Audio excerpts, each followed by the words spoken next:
മുകേഷിനെ വെട്ടിലാക്കി മുൻ ഭാര്യ സരിതയുടെ പഴയ അഭിമുഖം. അതും CPM സർക്കാരിലെ മന്ത്രി നടത്തിയ അഭിമുഖം. മന്ത്രി വീണ ജോർജ് നേരത്തെ ചാനലിനു വേണ്ടി മുകേഷിന്റെ മുൻ ഭാര്യ സരിതയെ ഇന്റർവ്യൂ ചെയ്തിരുന്നു. അതിൽ മുകേഷ് മാനസികമായും ശാരീരികമായും പീഡിപ്പിക്കുന്നതിനെപ്പറ്റി വിശദമായി പറയുന്നുണ്ട്. മുകേഷിന്റെ അച്ഛൻ മാധവൻ പറഞ്ഞതുകൊണ്ട് മാത്രമാണ് പരാതിപ്പെടാതിരുന്നതെന്നും സരിത പറയുന്നുണ്ട്. ഇതും മുകേഷിനെതിരെയുള്ള ആയുധമായി നവമാധ്യമങ്ങളിൽ ഷെയർ ചെയ്യുന്നുണ്ട്.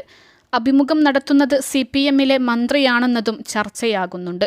CPMലും മുകേഷിനെതിരെ പടയൊരുക്കം ശക്തമാണ്. സരിത മൊഴി കൊടുത്താലും മുകേഷിനെതിരെ കേസെടുക്കേണ്ട സ്ഥിതി വരും.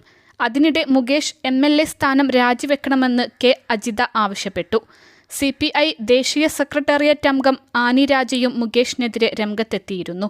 അതോടൊപ്പം എഴുത്തുകാരി സാറ ജോസഫിന്റെ നേതൃത്വത്തിൽ 100 സ്ത്രീപക്ഷ ചിന്തകർ ഒപ്പിട്ട് പ്രസ്താവന ഇറക്കിയിട്ടുണ്ട്. CPM കൊല്ലം നേതൃത്വത്തിനും മുകേഷിനോട് താൽപ്പര്യമില്ല. എന്നാൽ MLA സ്ഥാനം രാജിവെക്കുക എന്നത് വ്യക്തിപരമാണെന്നാണ് മുഖ്യമന്ത്രി പിണറായി വിജയന്റെ നിലപാട്. പ്രതിപക്ഷത്തെ പല MLAമാരും ലൈംഗിക പീഡന കേസിൽ പ്രതിയാണ്. ഈ സാഹചര്യത്തിൽ മുകേഷിനോട് രാജി നേരിട്ട് ആവശ്യപ്പെടില്ലെന്ന നിലപാടിലാണ് മുഖ്യമന്ത്രി. എന്നാൽ പീഡന കേസെടുത്ത സാഹചര്യത്തിൽ മുകേഷ് അസ്വസ്ഥനാണ്.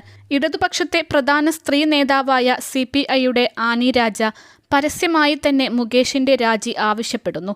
അതുകൊണ്ടുതന്നെ മുകേഷിനെ സംരക്ഷിക്കൽ എളുപ്പമാകില്ലെന്ന വിലയിരുത്തലുമുണ്ട്. മുകേഷ് 2ാം വിവാഹത്തിനൊരുങ്ങുന്ന സമയത്താണ് സരിത ഗുരുതരമായ വെളിപ്പെടുത്തലുകളുമായി എത്തിയത്. സ്ത്രീകളോട് എങ്ങനെ പെരുമാറണമെന്ന് മുകേഷിന് അറിയില്ല. സ്ത്രീ വിഷയങ്ങളാണ് പിരിയാനുള്ള പ്രധാന കാരണം. മദ്യപാനവും ഗാർഹിക പീഡനവും പതിവായിരുന്നെന്നും സരിത പറയുന്നു. അൽസലാമ ഐ ഹോസ്പിറ്റൽ 21 ലക്ഷത്തോളം സന്തുഷ്ടരായ ഉപഭോക്താക്കളും 2 ലക്ഷത്തോളം തിമിര ശസ്ത്രക്രിയകളും പൂർത്തിയാക്കിയ മലബാറിലെ ഏക കണ്ണാശുപത്രി. ലോകോത്തര നിലവാരമുള്ള ചികിത്സാ സംവിധാനങ്ങൾ, എല്ലാ നേത്രരോഗ ചികിത്സാ സൗകര്യങ്ങളും വിദഗ്ധരായ ഡോക്ടർമാരുടെ മേൽനോട്ടത്തിൽ. Al Salama eye hospital, hospital road, Perinthalmanna.